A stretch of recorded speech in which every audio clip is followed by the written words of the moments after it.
Welcome to Beyond the Funeral Service, Compassionate Conversations. I'm Bill Rosado, and this is my lovely wife and co-host, Vonda. In Southern Illinois, we are honored to serve our communities from our 3 family-owned funeral homes. We understand that during times of loss, you need a caring hand to help you navigate the difficult decisions ahead. That's why we created this podcast, to offer you a trusted space for clear information, compassionate guidance, and comfort. Each episode is a conversation designed to empower you, whether you're thoughtfully pre-planning or seeking support in a time of immediate need. We hope you'll join our community by subscribing today. Come join us for our latest conversation.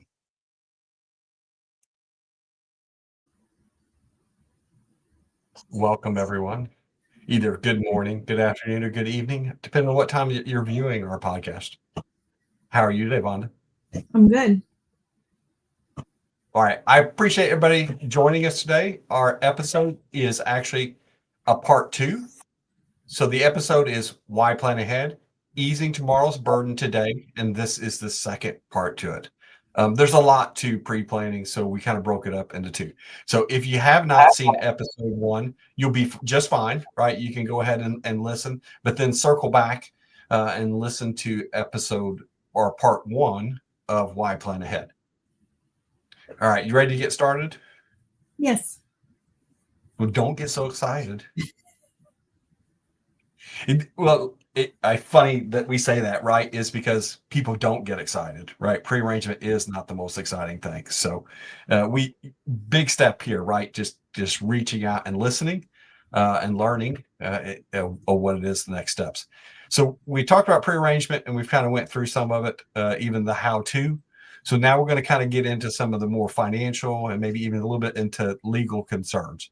So the first question I've got is, how flexible are prearrangement plans? Yes. So let me back up just a little bit. So like you said, just in case someone didn't see the first part of our pre-planning, you don't have to. This podcast is going to be mostly about if you're wanting to fund and prepay for your pre-arrangement, but you don't have to. That is not, there's no charge just to come into the funeral home and talk to us about your plans or what you want to do. But by all means, if you're ready to take that step and prepay for your services, then that's something we can definitely do. And like we said in the first one, we have five licensed pre-arrangement counselors on staff. And so usually it will be one of us that's writing the pre-arrangement, but definitely we have some up and coming young people on our staff that are also licensed and can answer all kinds of questions for you. So we're happy to have them and have everybody educated in pre-planning and everything that's involved in that. So that's a big step for our funeral home. But by all means, we're going to, in this podcast, talk about if you want to fund and prepay for your services, but it is not required at all. So I just want to make sure everybody was clear on that. So what was your question again?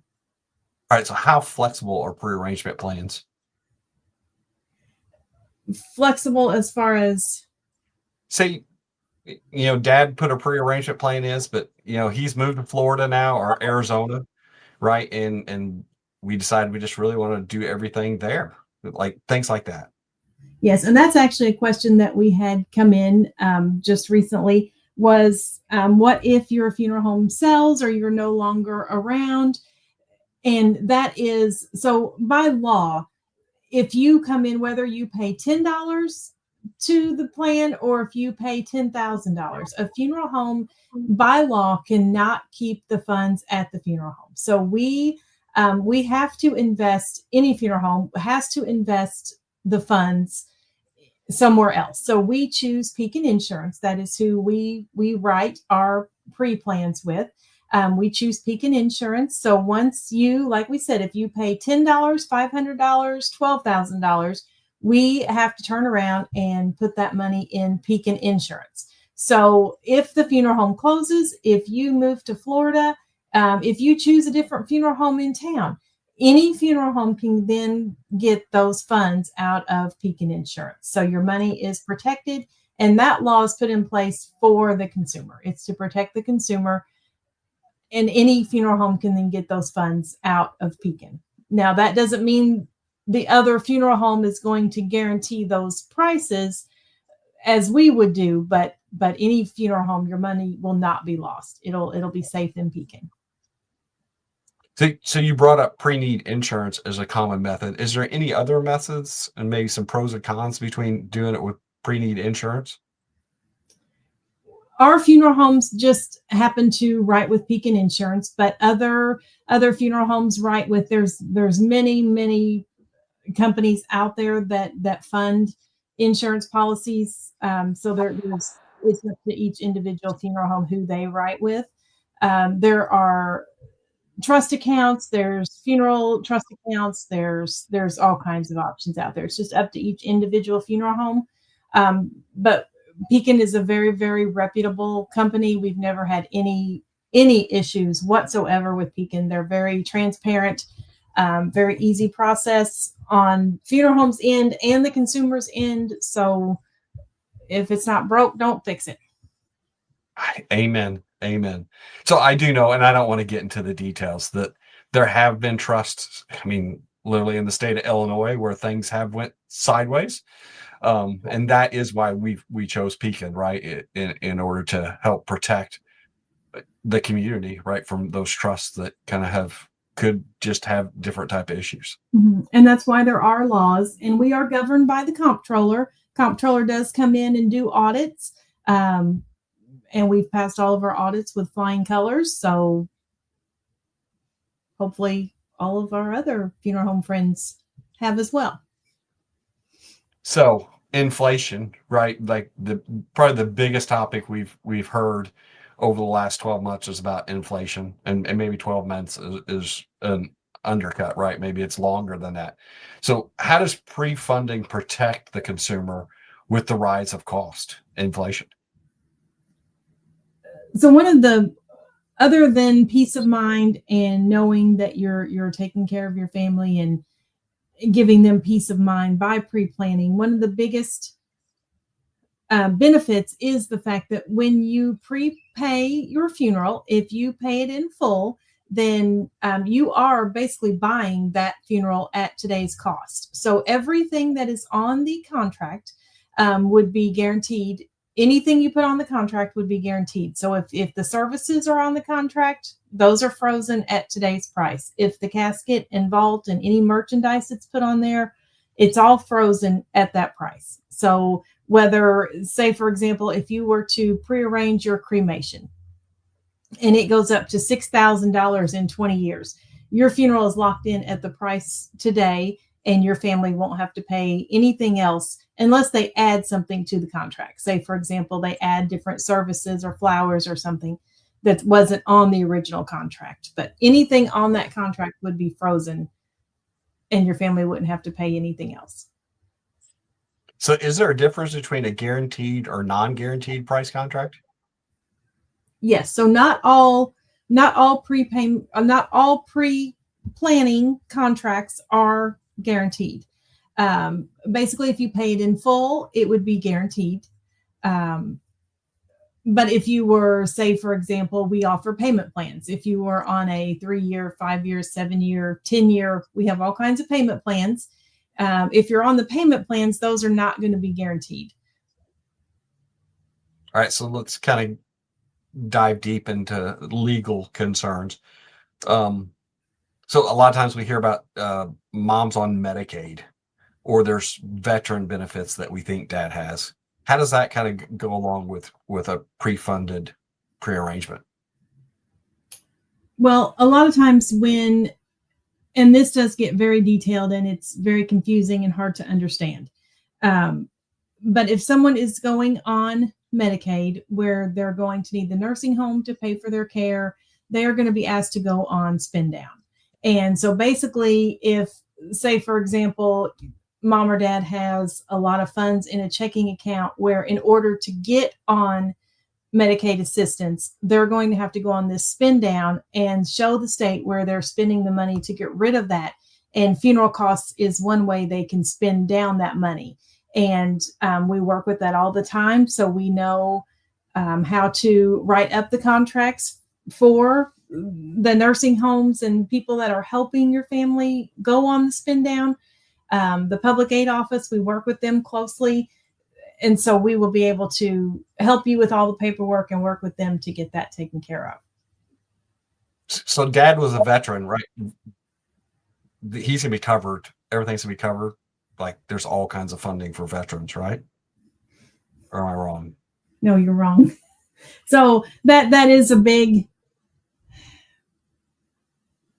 Even people at the Veterans Administration will get that wrong sometimes, but there are limited things of what we do get. A lot of phone calls and they say Dad was a veteran, so everything's paid for. Well, that's not accurate. The VA does pay they'll pay transportation costs, and we can get some of those things back for the family, but services are not paid in full through the VA. And that's another podcast. Yeah, that's a new podcast all on its own, right? It is talking about veteran benefits and how it works. So I think you said a little bit about cash advances or other items maybe that aren't covered. Can you kind of talk about most common cash advances that are not covered in a prearrangement and how do people plan for that? Well, basically anything that we put on the contract would be covered. Now we can mark on the contract if we don't want to guarantee the cash advances. And what that means is, say, for example, the opening and closing of the cemetery grave is $500. If in 20 years, the person passes away, that opening and closing may be up to $1,200. That would mean the family would need to pay that difference of $700 if it was not marked guaranteed on the contract. But our contracts are very transparent. We will mark guaranteed or not guaranteed, and you will know exactly what's guaranteed and what's not. So what's the biggest myth or common misconception you hear from people about prearranging?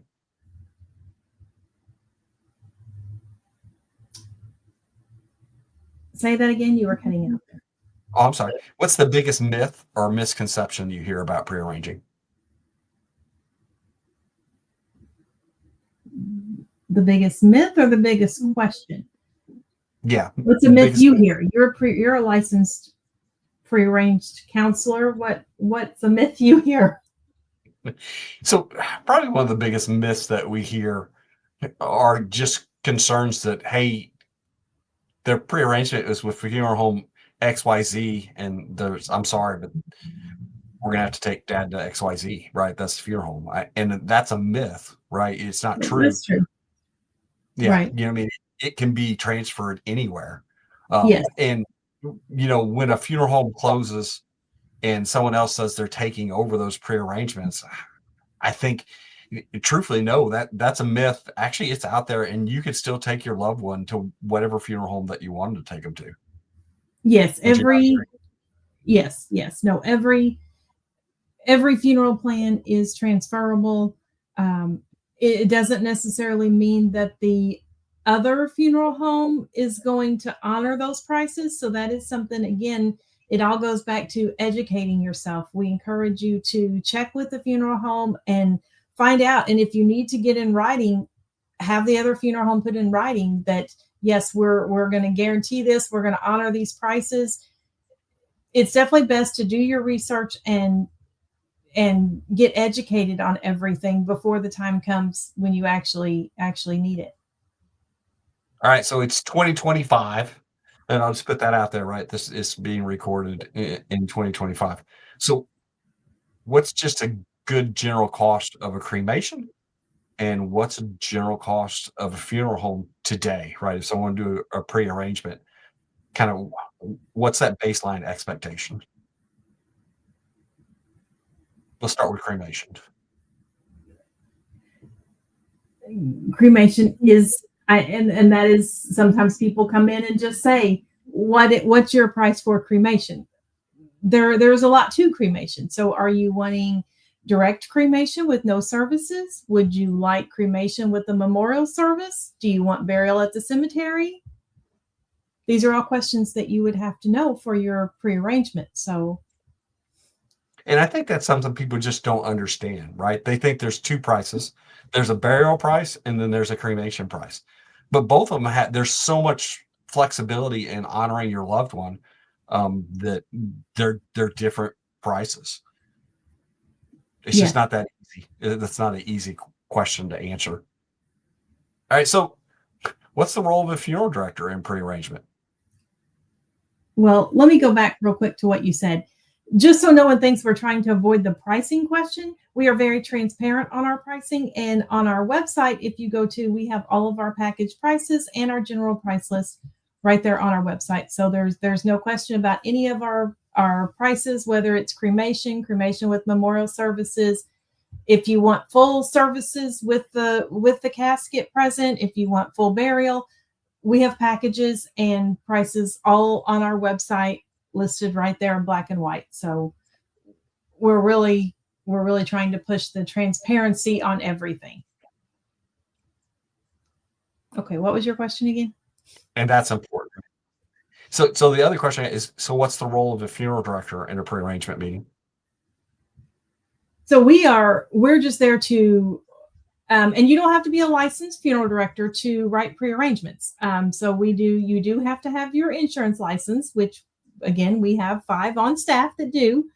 But that person's goal is we are to guide you through the planning process. We were just talking today that I think one of my biggest roles is event planner. And it is, whether it's planning an event for the community, planning funerals, pre-planning funerals, it's all kind of a planning process. So I would say, and this is just me saying this, and I hope you agree, it really is, you're a consultant to Mhm. someone, helping them. You are their advocate. It isn't that you're just there just to take notes and document it, right? There's a lot more involved in the pre-arrangement, and the funeral director or just someone that's licensed in order to do a pre-arrangement. Mhm. Yes, we're guiding and educating. And then we're giving you all of your options, but you and your family have to make those decisions. All right, so kind of wrapping up here, what's the single most important piece of advice that you would give someone who's ready to begin the pre-arrangement conversation? Just get started in the conversation, and you'll see how easy it is, really, to just sit down and talk with us. That's people's biggest fear, is just to sit down, start the conversation. But I think you really find how relieved you are once you just start talking about it.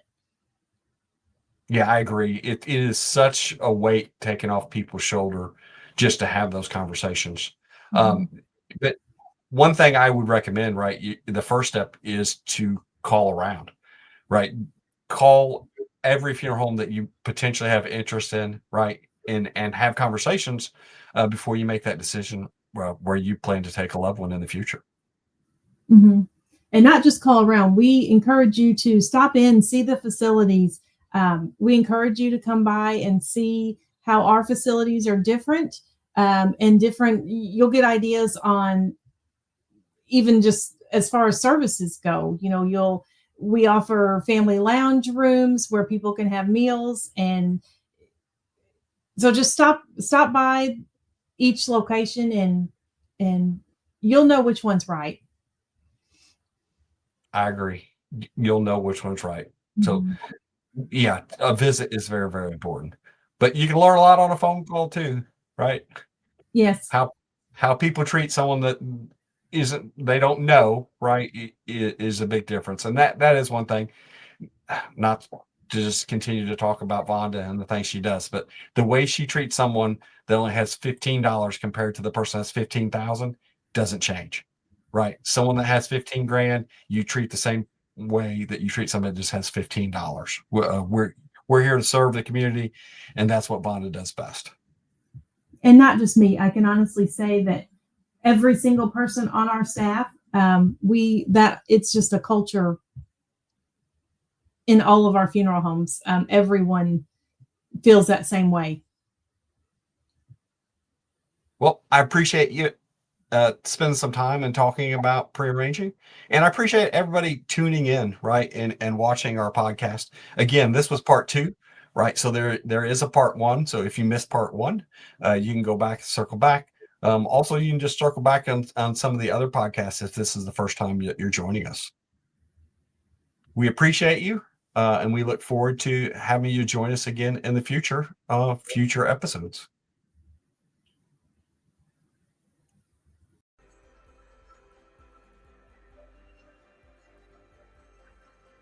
Thank you for joining us on Beyond the Funeral Service, Compassionate Conversations.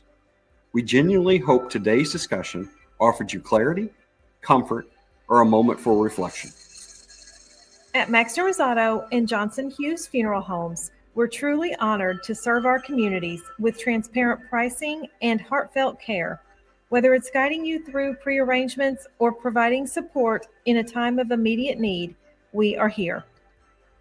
If anything we discussed sparked a question, or if you'd like to learn more about our services at any of our 3 locations, please visit us online at maximrosado.com or johnsonhughes.com.